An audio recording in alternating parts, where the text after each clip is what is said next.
ना पुछ पंजाब के पुत्रा तेरी धरती दा की हाल। इत्थे मिट्टी रंग वटा गई, इत्थे पानियां दा पिया काल। तू छड़ आयो पंजाब नू आ वस्यों विच परदेस। तेरी रोज उड़ीकां करदा ओ जलिया तेरा देस।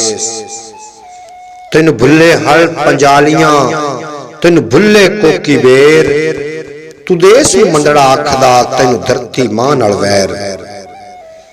तेरी धरती मां दे हो गए डाढे मंदड़े लेख। इहदे दरियावां ते बंदिशां आ उजड़िया रावी वेख। जिन्हां देश तू जाना वारियां, उन्हां खट्टे उच्चे नां। मोखा ते सूजा बतरू, मुराद ते आमद खां। तेनू कैदी कीता डालरां, तेनू ढेर पैसे दी भुख। मेरी अख नाल अख मिला के सुन धरती मां दे दुख। तेरे वर्गे कई फेर गए देश अपने तू मुख। जे मेहनत इत्थे करदे ना रंदी कोई भुख। सुन देश पंजाब दे शिकरिया, इत्थे करगसां दा ही राज। इत्थे शोह दा तख्त नशीन है, सर कूड़ियां दे ही ताज।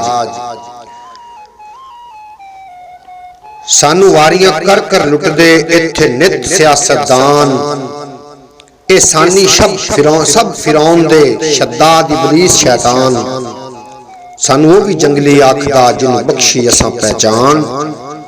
सानू रहबरां दी पै थोड़ गई, ओ बन बैठा प्रधान।